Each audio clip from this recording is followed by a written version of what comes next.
88, Amidah Azmi, Azimno, Ya Qalbi, Nur Ain. Ahlan kepada semua. Sabahun Nur, Sabahul Khair, selamat pagi. Salam pertemuan dalam Hayati Quran.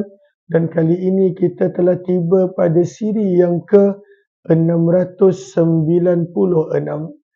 Lalu syukur kepada Allah Subhanahu Wa Taala kita bertemu pada Sayyidul Ayyam, penghulu segala hari, di mana kita digalakkan untuk memperbanyakkan selawat, untuk memperbanyakkan sedekah, untuk memperbanyakkan amalan-amalan yang disukai oleh Allah Subhanahu Wa Taala. Mudah-mudahan kita tergolong di kalangan hamba Allah Subhanahu Wa Taala yang melakukan perkara yang diridai oleh Allah Subhanahu Wa Taala.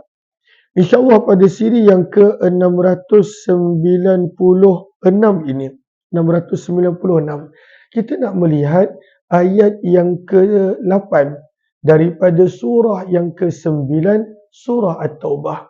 Lalu satu hari kita akan melihat satu ayat, tadabbur ayat tersebut, mengambil ibrah dan pengajaran daripada ayat tersebut. Dan hari ini kita telah tiba pada ayat yang ke-8 daripada surah yang ke-9, muka surat 188. Muka surat 188. Sama-sama kita buka Al-Quran. Kita nak baca dulu ayat ini. Kita mulakan dengan tadarus.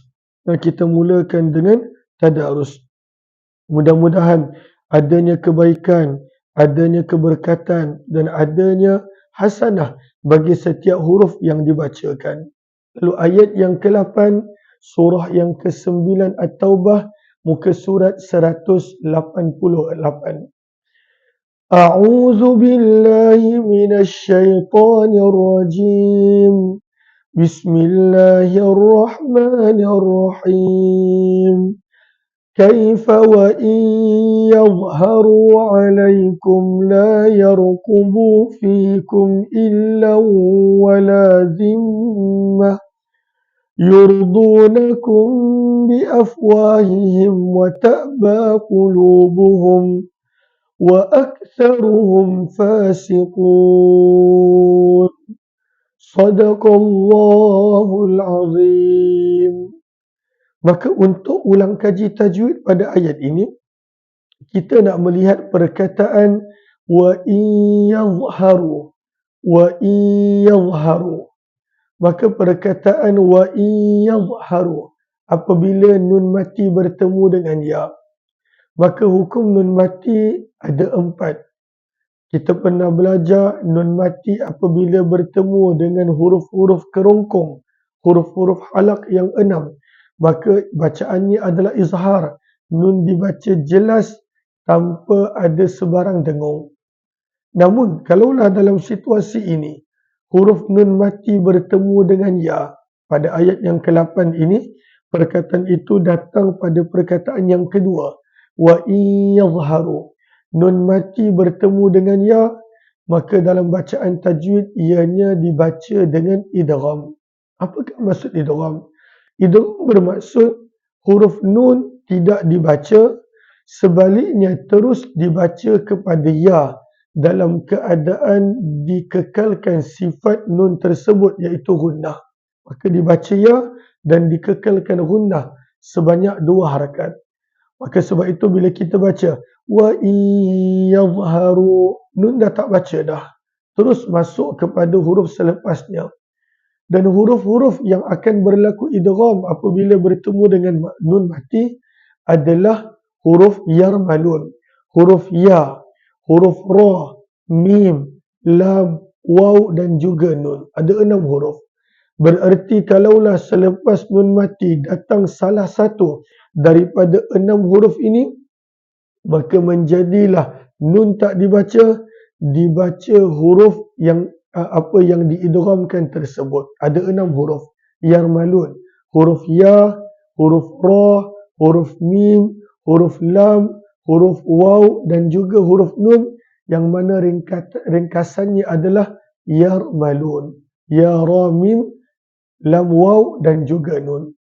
Tetapi daripada 6 huruf ini, 4 huruf apabila nun mati selepas itu datang 4 huruf, maka dibaca dengung.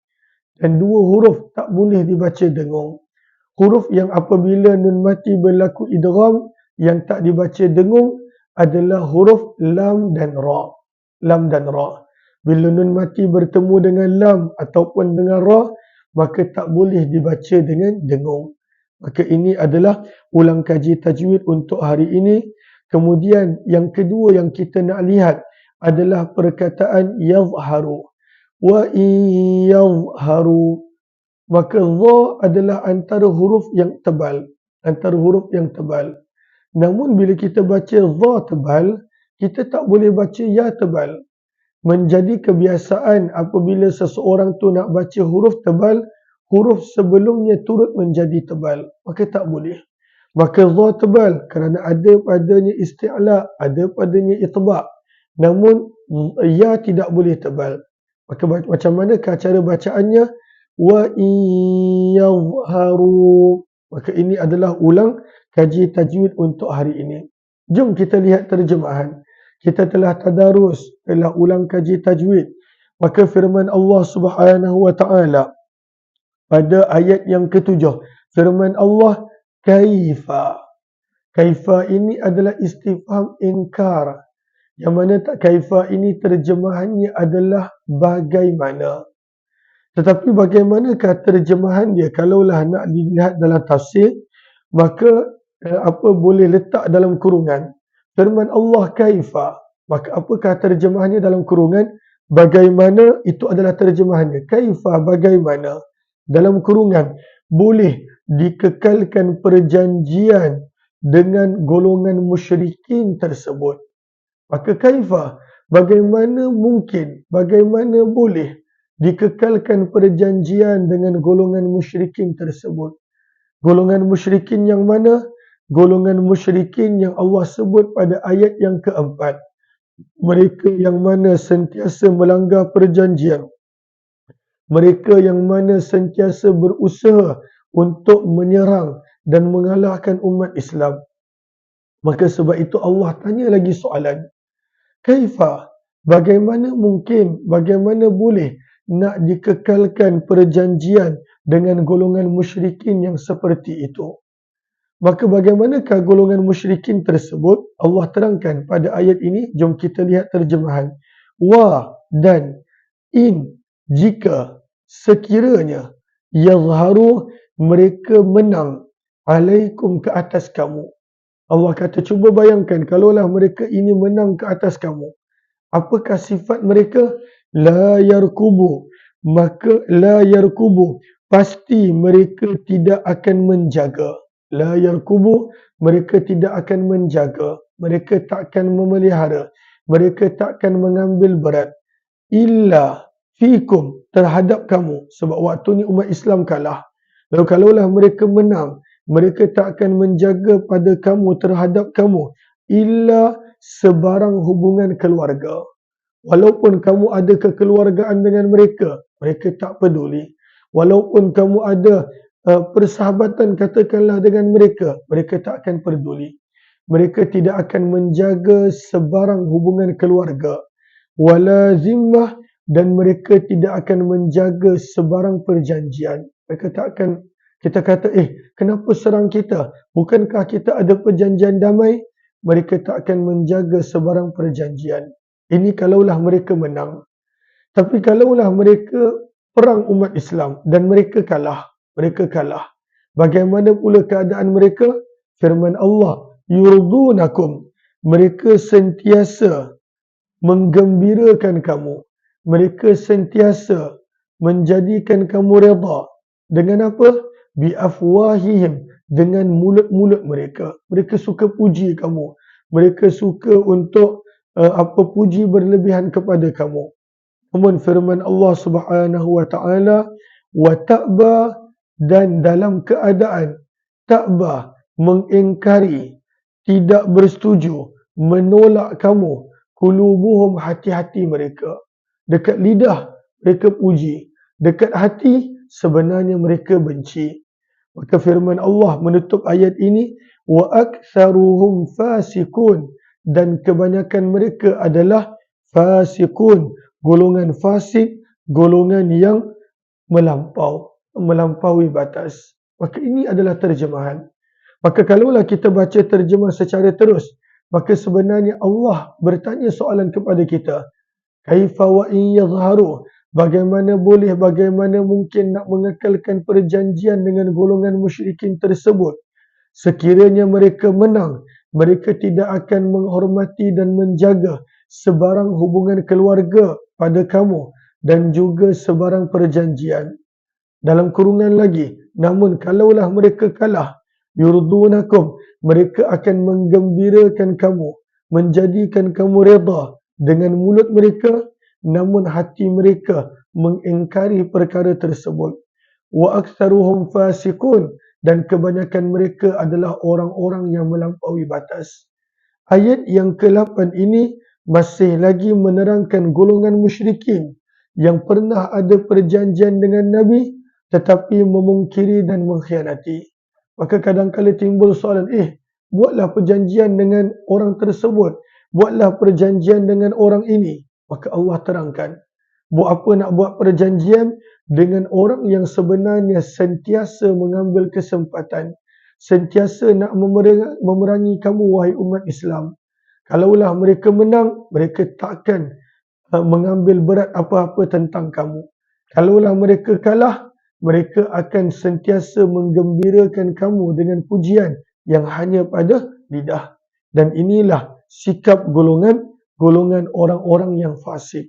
Sebab itu ringkasan ayat ini, kata para ulama rahimahullahu ta'ala, apakah ringkasan ayat yang ke-8? Kita dah mula masuk tadabbur, kita dah tadarus, kita dah tajwid, kita dah melihat terjemahan. Maka tadabbur, kata para ulama, ringkasan ayat yang ke-8 ini menerangkan bahawa golongan musyrikin yang disebut pada ayat yang ke-4, yang suka melanggar perjanjian, yang sentiasa mengambil kesempatan, maka golongan musyrikin seperti ini, bahkan bukan sekadar musyrikin, sesiapa pun, kalaulah yang Islam sekalipun, maka kalaulah mereka ini begitulah sikapnya, maka hampir mustahil sebenarnya untuk kita tetap mempercayai mereka bahawa mereka akan berpegang kepada janji. Sebab itu adalah memang nature mereka. Itu sifat semula jadi mereka.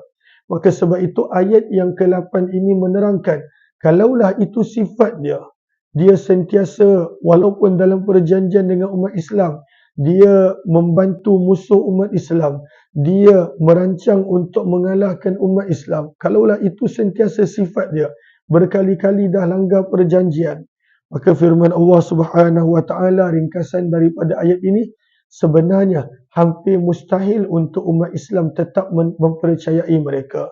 Tak sepatutnya percaya. Tak sepatutnya umat Islam mempercayai mereka.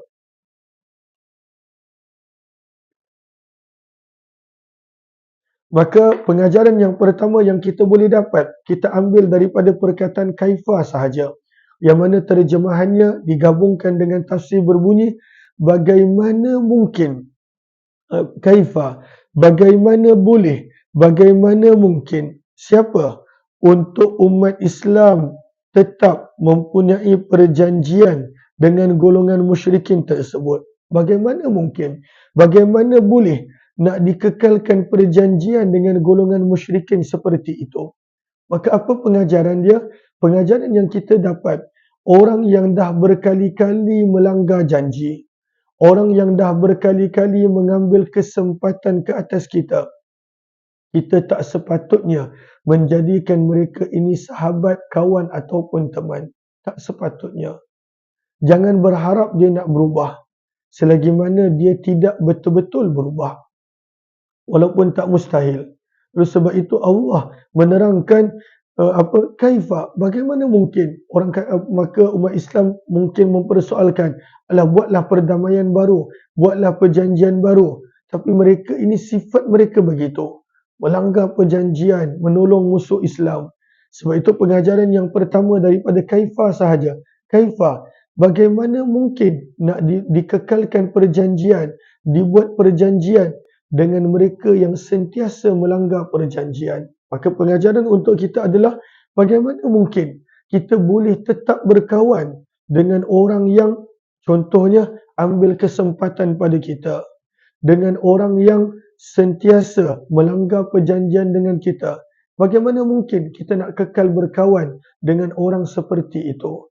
Sebab dia pun tak pernah anggap kita sebagai kawan. Dia pun tak pernah menghormati kita. Ambil kesempatan contohnya sentiasa kepada kita. Maka itu pengajaran yang kita boleh ambil. Dan kita tak sepatutnya ada harapan sebagaimana Allah beritahu kepada umat Islam. Tak sepatutnya ada harapan kepada golongan musyrikin yang dah berkali-kali melanggar perjanjian ini. Oh, mereka akan berpegang kepada janji. Lalu kita pun sama. Tak sepatutnya ada harapan. Oh, kawan saya ni akan berubah. Sahabat saya ni berubah. Selagi mana dia belum berubah, tak sepatutnya ada harapan begitu supaya kita tak mudah tertipu dengan perangai dan sikap mereka. Maka pengajaran yang kedua, Allah Subhanahu Wa Taala menerangkan keinginan mereka ini adalah mereka sentiasa nak mengalahkan umat Islam. Sebab itu firman Allah, wa in yazharu, dan sekiranya mereka menang mengalahkan kamu, la yarkubu fikum, mereka tidak akan menjaga, mengambil peduli tentang kamu, walaupun kamu ada hubungan keluarga, walaupun kamu ada hubungan perjanjian, mereka tak peduli. La yarkubu. Maka pengajaran yang kedua adalah Allah menceritakan pada ayat ini bahawa sifat lain untuk golongan musyrikin ini adalah mereka bukan sekadar melanggar perjanjian, mereka sebenarnya ingin untuk menyerang dan mengalahkan kamu. Mereka ingin untuk menyerang dan mengalahkan kamu. Maka pengajaran yang kedua daripada ayat ini, kata para ulama tafsir, sebenarnya adalah Allah menyuruh umat Islam untuk sangat-sangat berhati-hati. Sangat-sangat berhati-hati. Dan jangan terleka, terlalai, terpedaya dengan permainan musuh-musuh Islam. Maka sebab itu Allah berfirman, perhatikan mereka. Mereka ini kalaulah menang, mereka akan habis hancur binasakan kamu. Maka sebab itu jangan terpedaya dengan mereka. Berhati-hati dengan mereka. Namun, pengajaran yang keempat, kalau kita tengok, yurdunakum biafwahihim wa ta'ba qulubuhum. Kalaulah mereka kalah, mereka dah serang, langgar perjanjian, serang umat Islam, tapi kalah. Maka kalaulah mereka kalah, bagaimanakah sifat mereka? Maka mereka akan menggembirakan kamu dengan lidah-lidah mereka, namun hati mereka tetap membenci kamu. Maka ini adalah pengajaran yang ketiga. Pengajaran yang ketiga, ada sebahagian orang yang mana ada sifat begitu. Pujiannya adalah pujian yang fake, palsu. Dia kalau puji, kalau bercakap adalah fake, palsu. Kenapa? Sebab dia bukan datang daripada hati. Dia hanya daripada lidah. Dan orang yang sentiasa mempelajari tentang manusia, kadang-kala dia akan nampak tanda-tanda. Oh, ini adalah orang yang sebenarnya benci, cuma dia memuji pada hati. Dan ini isu manusia. Isu manusia adalah dia terlalai dengan ujian. Dia termakan mudah dengan ujian. Dia mudah terhasut dengan ujian. Pujian, minta maaf. Baru dipuji sikit, dah lain macam. Baru dipuji sikit, dah seronok gembira. Maka sebab itu Allah mengingatkan, berhati-hati dengan golongan yang kebanyakan mereka puji hanya pada lidah, tapi hati mereka membenci kamu. Dan ini juga pengajaran yang ketiga untuk kita. Apakah pengajaran yang ketiga untuk kita? Yang mana berhati-hati dengan lidah beracun, yang mana sebenarnya berlainan daripada apa yang ada dalam hati. Dan ini kebanyakannya sifat golongan munafik. Sebab itu pada hujung ayat yang ke-8 Allah berfirman, wa aktsaruhum fasiqun. Kebanyakan mereka adalah golongan yang fasik. Maka mudah-mudahan insya-Allah 3 pengajaran ini kita boleh ambil daripada ayat yang ke-8 ini. Terima kasih kepada semua. Jumpa lagi insya-Allah pada pertemuan yang lain. Wabillahi taufiq wal hidayah. Assalamualaikum warahmatullahi wabarakatuh. Minta maaf habis awal kerana suara tak mengizinkan. Terima kasih semua.